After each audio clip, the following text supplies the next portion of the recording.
My name is Mitchell, by the way. If I don't know you, and there are a few faces that I don't know, and if we haven't seen each other this morning yet, then good morning. Really glad you're here.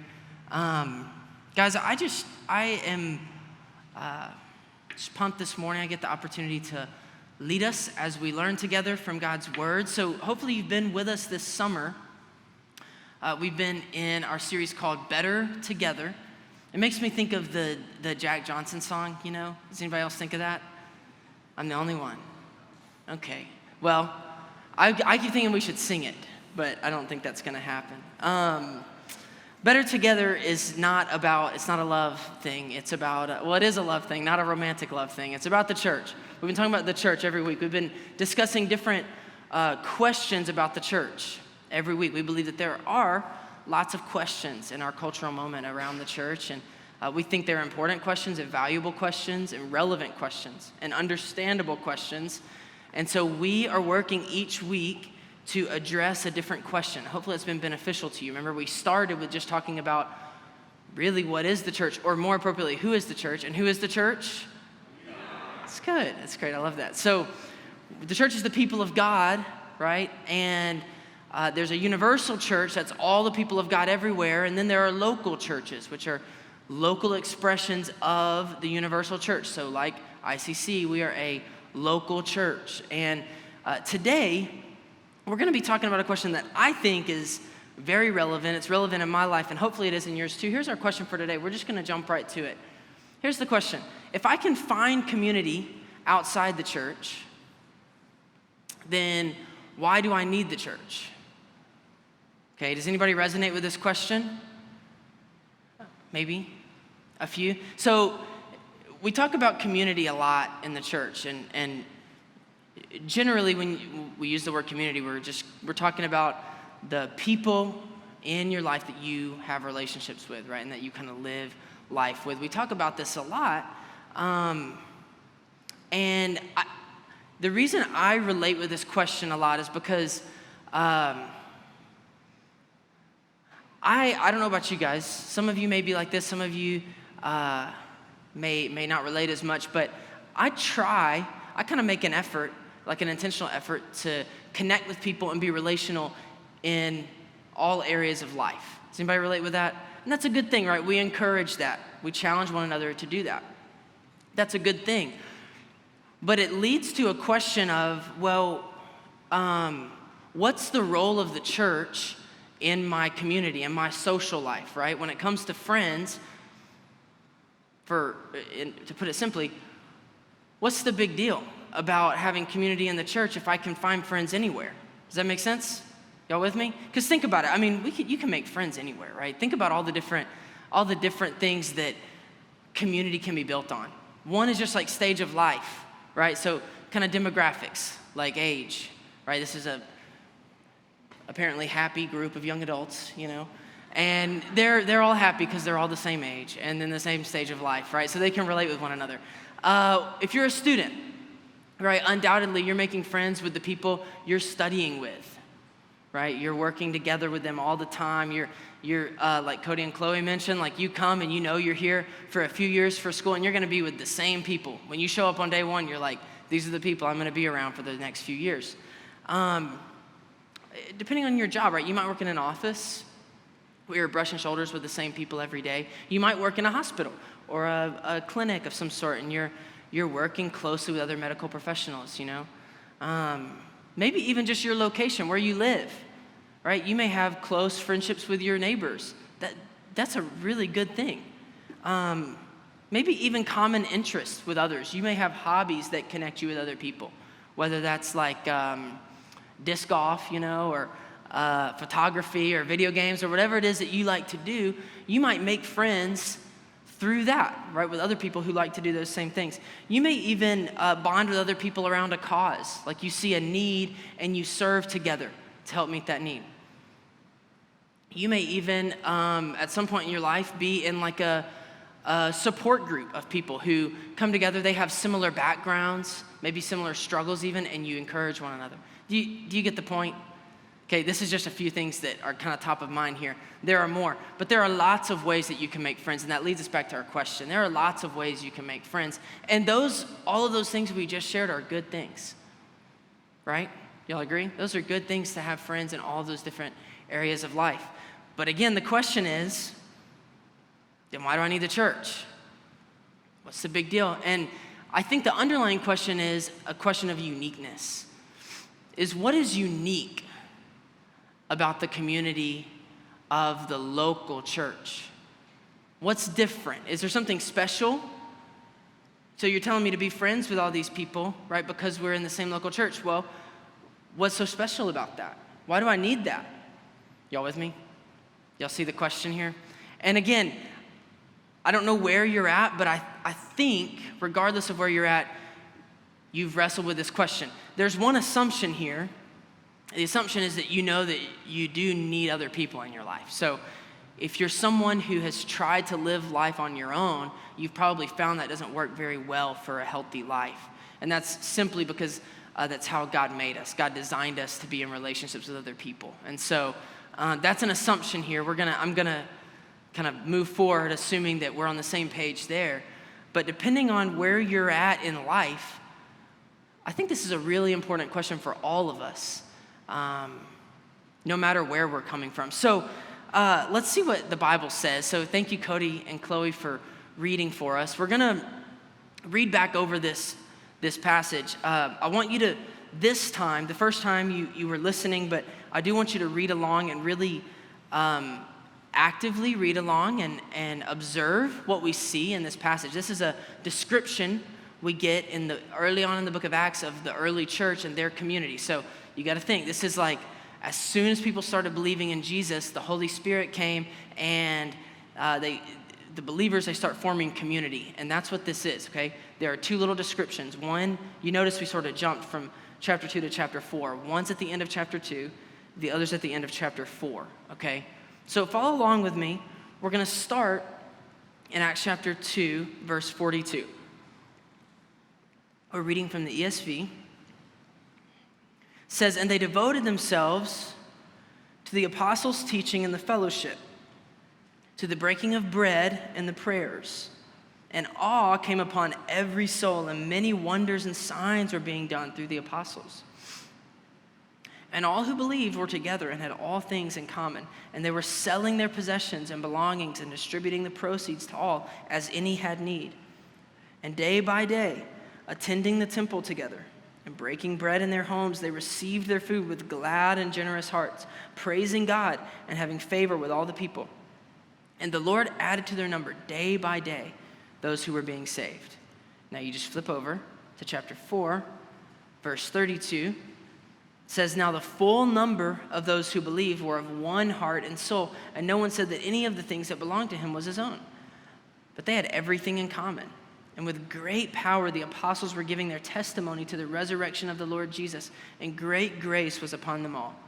And there was not a needy person among them, for as many as were owners of lands or houses sold them and brought the proceeds of what was sold and laid it at the apostles' feet, and it was distributed to each as any had need.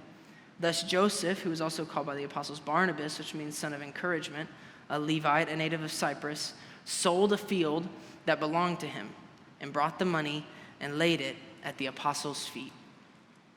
So, did you observe some things as we read that? Okay, so what is this community like? What is it like? You could throw out a lot of words. What? Somebody said something over here. I think they said selfless. Is that? Okay, I think that's what I said. Good answer. That's one of the right answers. I'm just kidding. That's great. Yeah, they were selfless. They were really committed to one another, right?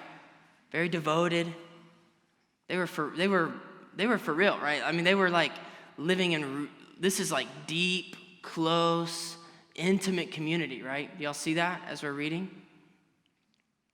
I'm gonna try to summarize we're gonna talk about three things that we see here. Just try to kind of summarize what this community was like, and then talk about what it means for us, okay? So, and what it means to, in answer to our question. So, the first thing I see, it's pretty obvious. It's a simple observation, but these people, they shared life. Seems like they just did a lot together. Did y'all see that? Look at, starting in verse 42. They devoted themselves to what? The apostles' teaching and the fellowship, the breaking of bread, the prayers, day by day, attending the temple together and breaking bread in their homes. So it literally seems like these people are living daily life together. They're worshiping together. They're praying together. They're eating meals together. They're in each other's homes, right? There's hospitality you see there. And it's like a day by day thing, right? So these people are really living together. So I think another way to talk about this is just, it's really living an open life, right? Kind of having an openness with your life where other people are welcome into it. Does that make sense? You know, and this is not always easy, and this is not always normal even. Like, for example, so I've been trying to get to know our neighbors. Y'all know Kristen let me move into her house once we got married. And so I've been getting to know our street and our neighbors and trying to, at least, you know, when I'm out in the yard doing stuff. And it's kind of, there's two different kinds of neighbors. You know, there's ones that like are going to speak to you and they may even go out of their way. They want to know about you. And then they're the ones that like, this dude ain't even like looking over his fence at me, you know? Like they're like not interested. It's like, does he even live there? I don't know. There's a trash can out, so he must, but he probably did that in like the middle of the night, so he didn't see any of his neighbors. Like, they're like hermits, sort of, you know? And that's more normal than probably the first type of neighbor. We tend in our culture to live very kind of closed off lives, right? We like to build fences around our lives, and I'm kind of joking, but I'm serious. I'm talking about neighbors, but how much more true would we want this to be in our church family, right? We want to be open with our lives. Another illustration I've heard Barrett use before is like if you had 2 bags, like a small bag, and one you filled with marbles, okay? And you kind of carry it around with you. You like, you know, sling it around. I don't know, whatever you want to do with it. And then when you dump it out, what's going to happen? Is anything going to be different? No. The marbles are just going to go their own way, right? They may have bumped into each other. They may have been close in proximity to one another, but nothing's really happening, right? They've got their world is sort of closed off. But if you do the same thing with a bag of grapes, what's going to happen when you empty out the bag? Is it going to look the same as when you put them in there? Definitely not, right? It's probably going to be a little gross, actually. They're going to be mushy. You know, there's going to be some juice, you know. They're probably not just going to go their own way. They're probably all going to kind of come out and be like, you know what I'm talking about? And so, but what does that mean? That means that they were sharing life. Like they had an openness with their lives so that as they bump into one another, as life happens together, there's actual change happening. There's transformation happening in their lives together. So that's what we're talking about when we say they shared life, okay? We're talking about living in authentic relationship with one another and opening our lives to one another. So that's the first thing we see. The next thing I want to talk about is their oneness. Did y'all see that? These people were incredibly united as one. Look at the scriptures. Chapter 2, verse 44 says, all who believed, and remember they're in Jerusalem, so they live near each other. All who believed were together and had all things in common. Later on in chapter 4, verse 32 says, now the full number of those who believed were of one heart and soul. That's pretty deep, right? Like these people are very united to one another. They were one. If you're me and you're hearing this, you're wondering, there's a question that comes to your mind and it's, well, how does that happen? Because I don't know if you've noticed this, but that's not normal. That's not natural for even individuals, but much less large groups of people to be one, to be united. So much so that they would say, we have one heart and one soul, you know? All of us, we're all one. So how does this happen? How does this happen? Well, I want to try to show you this. So you remember at the very beginning of our scripture, verse 42 of chapter 2, it says they devoted themselves to these things. They devoted themselves to worship together, right?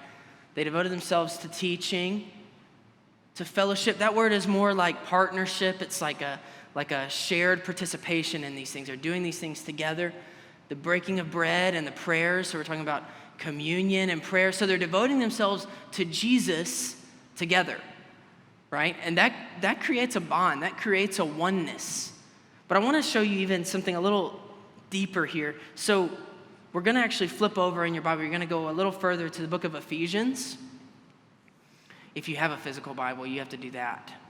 If you have a phone, you can just do that, But the book of Ephesians, so amazing letter of Paul to the church in Ephesus. Chapter 1, he gives this long, really theologically rich introduction. And then in chapter 2, he starts the meat of the main thrust of his letter. And in the first 10 verses of Ephesians chapter 2, Paul explains to these people, he explains the gospel, right? And you may be familiar with this.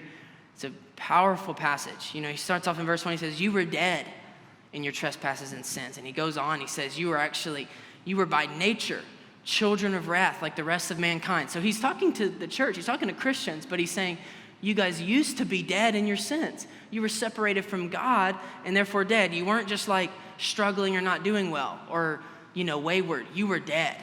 You were totally dead. You were children of wrath because you were deserving of God's punishment, right? Like the rest of us. And in verse 4, the story shifts and he says, but God, being rich in mercy because of the great love with which he loved us, even when we were dead in our trespasses, made us alive together with Christ.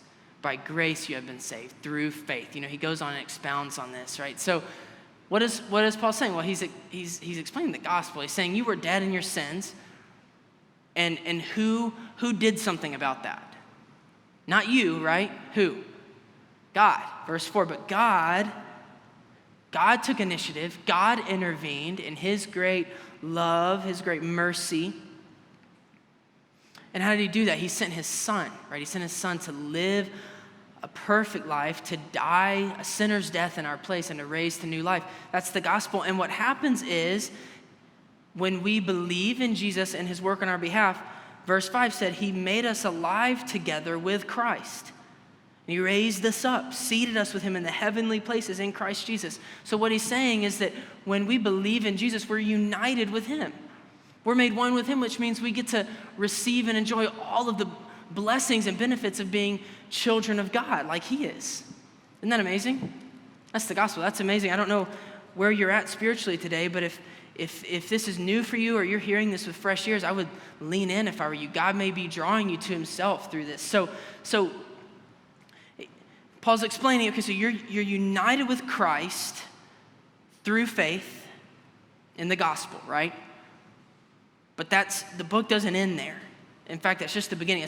This is only chapter 2. There's 6 chapters in the whole book, and the rest of the book, he's explaining the implications of this on our lives. Okay, so starting in verse 11, he says, "Therefore," which means in light of what was just explained, "Therefore, remember that at one time you Gentiles in the flesh." So he's talking to Gentiles. Y'all know who Gentiles are? Gentiles are non-Jews. So remember, at this time in history, you've got Jews, God's chosen people.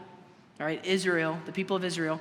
And then you've got Gentiles, which is everybody else. And what was happening at this time is there were Gentiles starting to believe in Jesus as well as Jews. And you can imagine the tension, right? It's tense. It's awkward. It's not good. And so Paul goes and he says, remember you Gentiles, verse 12, he says, remember that you were at that time separated from Christ. So you used to be separated. You were on the outside. It says you were alienated. You were strangers. Verse 13, but now in Christ Jesus, you who once were far off have been brought near by the blood of Christ. He himself is our peace, who has made us both one. He goes on and explains this, right? He says he's reconciled us both to God in one body through the cross, killing any hostility, breaking down the walls. He says he came and preached peace to you who are far off, Gentiles, and peace to you who are near, Jews. Through him, we both have access in one spirit to the Father. What is Paul saying? He's saying when a Jew believes in Jesus, what happens? They're united with Christ, right? This is Jesus. When a Gentile believes in Jesus, what happens? They're united with him. So what does that mean for the two of them? They're also united, right? You don't have a choice, right? You don't get to have God as Father and not get to have his other children as your siblings, is kind of what he's saying, right? Like, That's not how this works, right? When you're united in Christ together, you're made one, right? The cross of Jesus does this thing where it brings us all to the same place. It brings us all to the foot of the cross and brokenness and need, and that's a good place to be because we're all one there. Does that make sense? That's what's happening here in Acts 2. That's where these people have experienced this miraculous oneness with Jesus, and that's leading them to miraculous oneness with each other. Because what this means, here's why. What this means is that I don't have to have anything in common with you except for our faith in Jesus to be one, to be united. Now, it's okay if we do. You remember all those things we talked about earlier? All those things you might have in common with somebody? That's cool. It's easy to make friends with people like that. That's what you call natural community, right? The book, Compelling Community, talks about this, Mark Dever's book. That's natural community.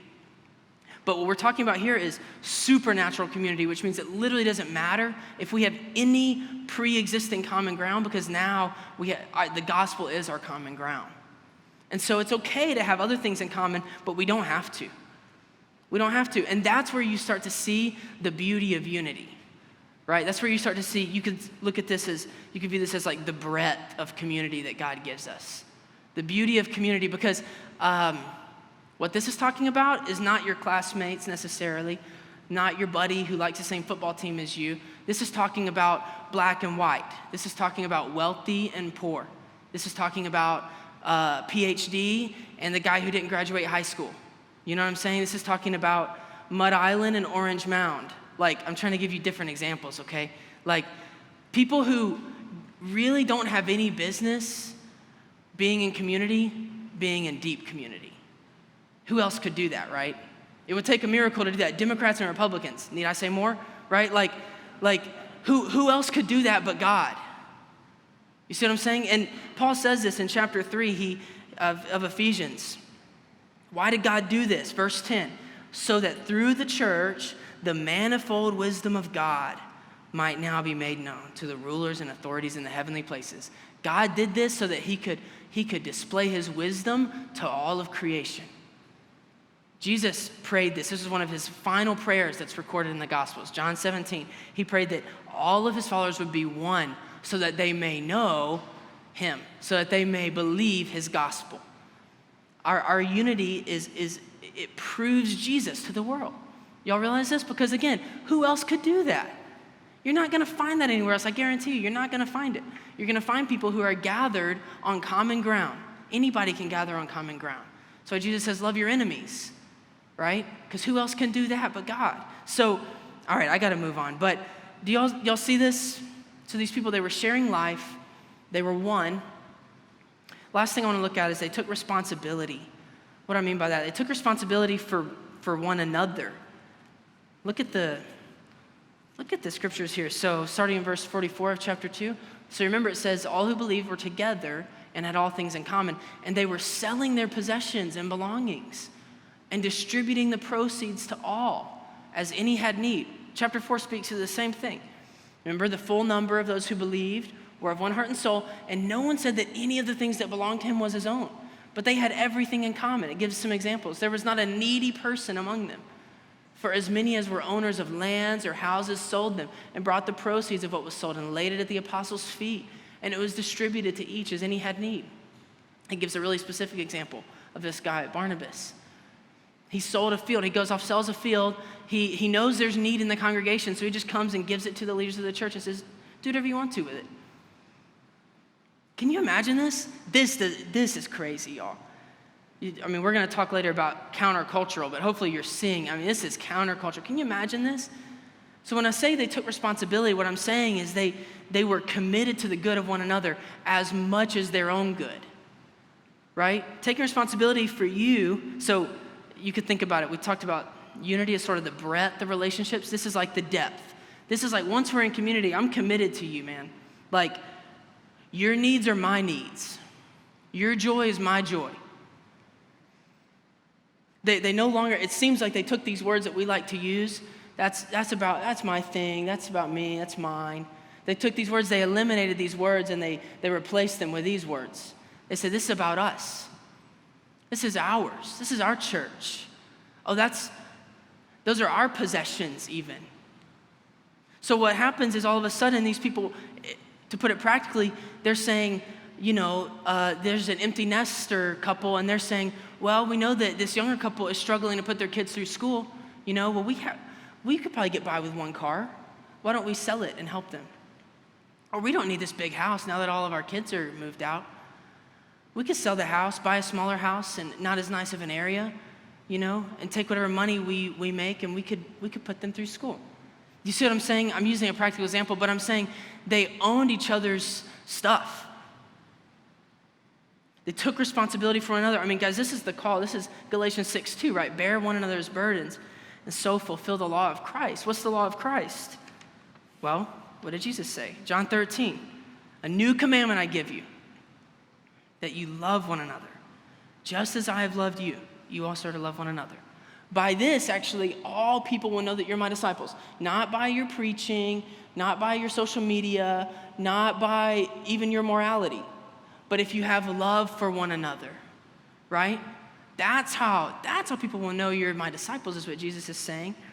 That's how people will know you're the real deal, is if you love one another.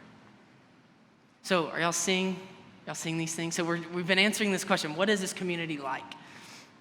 And we've talked about these three things. They shared life, they were one, and they took responsibility. Do y'all see these things too as we're looking at the scriptures?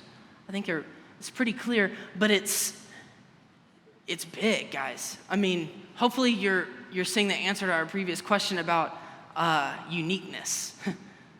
Like, is this unique? Yeah. I mean, have you ever seen anything like this before? I mean, it's unique because look at, it's costly. This kind of community is costly. This is not casual friendship. These are the kind of relationships that are going to cost you something. You should just know that up front. We're not trying to ease you into that. Like, this is going to cost you something. There's a commitment here. It's going to cost you time. It's going to cost you emotional energy and social capacity, and it's going to cost you money maybe. Probably. It should.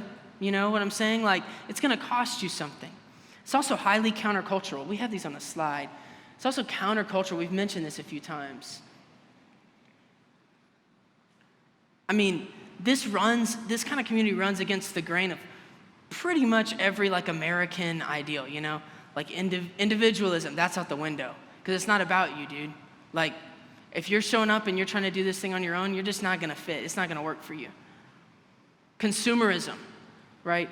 I'm just going to kind of see if the church is offering the kind of things I'm looking for. I'm wondering what they're providing this summer or in the fall. I hope they, do the ministries I really like. Like, that's out the window. What do you mean?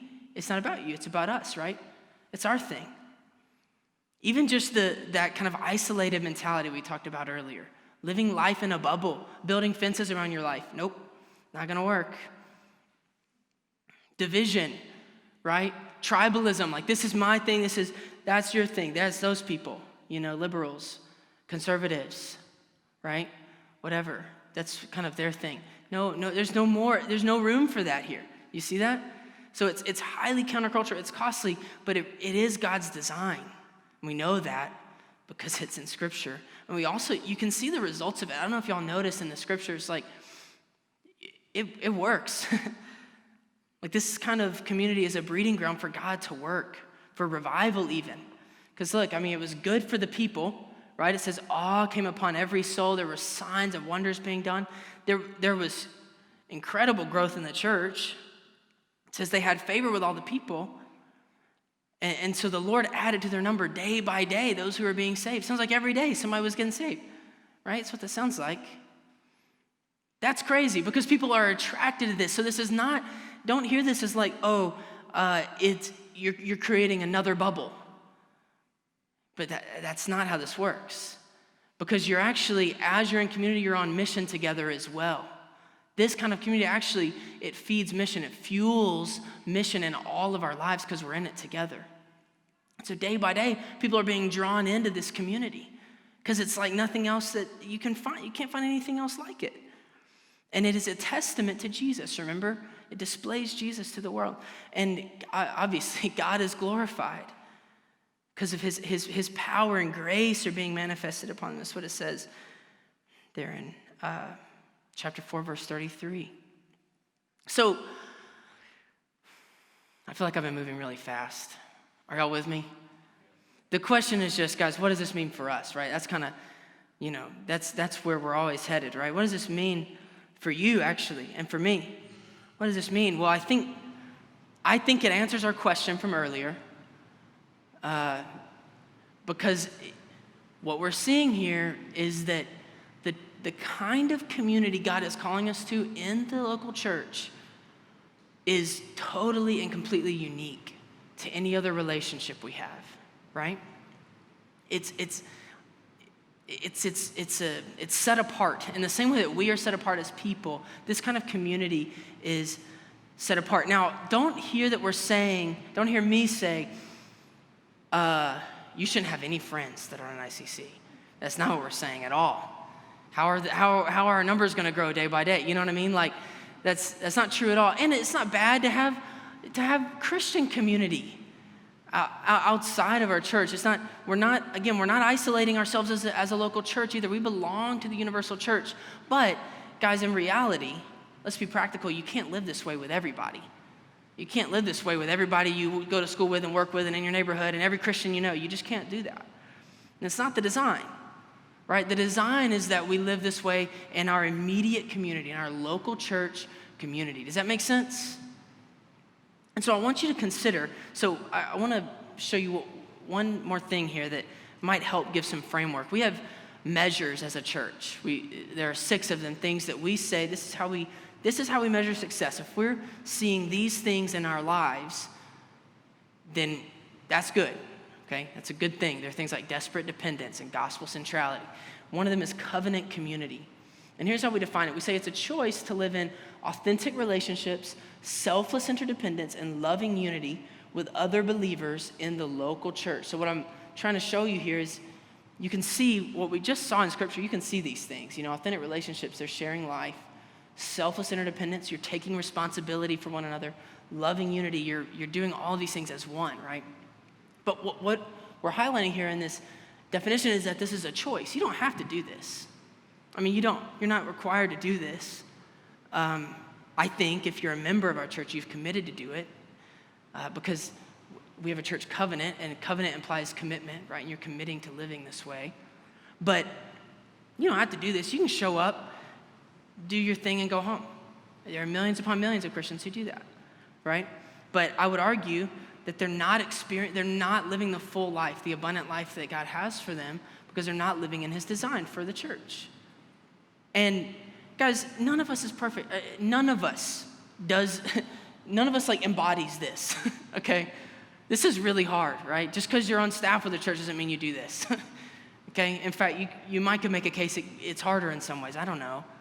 But what I'm saying is I'm not perfect at this. None of us perfectly embodies this. What I'm inviting you to consider is, are you willing to choose this? We call it a choice. Are you willing to choose this? Like, are you willing to step in and say, I'm going to commit myself to really seeking to live this way with each other?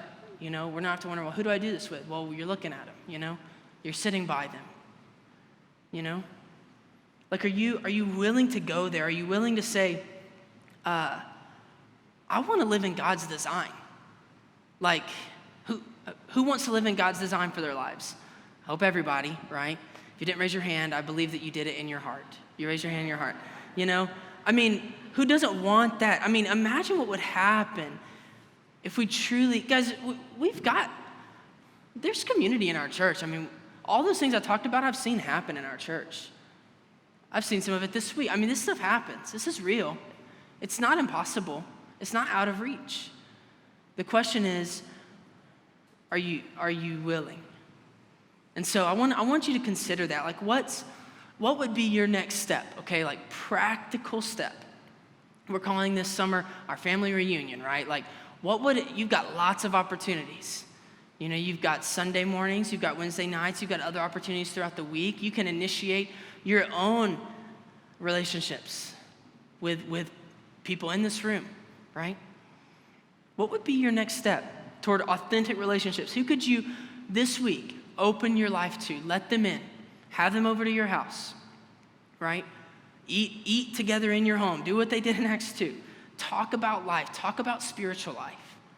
What would that look like? What would it look like to reconcile with someone you've had something weird with for too long and really work towards actual unity in the church? Not just an idea, not just, well, we're united because we can sit and worship together. That's not unity. It's about unity where you can actually move from there and take responsibility for one another. What would it look like for you to say, hey man, I know you've got this going on. What could I do for you? How could I support you in that? What could I give? Because that's not your thing, that's our thing. It's not your mission trip, that's our mission trip. That's not your financial burden, that's our financial burden, right? That's not your thing that you're carrying, your family issue, that's ours, right? Because we're family. So I hope y'all see what I'm saying. This can get really practical. I mean, it literally is so practical. It's like you could do it while we're eating breakfast. You could do it today. It doesn't require anything crazy. It just requires, I believe, a heart that's willing and the Spirit in us that bonds us together in peace. So, guys, we're going to pray. We've been doing this every week. We're going to take a few minutes to pray together about these things. This is all I'm really encouraging you to pray about. It's just take each of these things. Maybe identify an area where you can confess some laziness, like somewhere where you've fallen short or you haven't even been trying. and pray about that. Ask for God's help. Guys, I believe if we commit ourselves to this, I know God would work. God would move in the same ways, maybe not the exact same ways, but his mission is the same as it was in Acts 2, so I think he'd work similarly as he did then.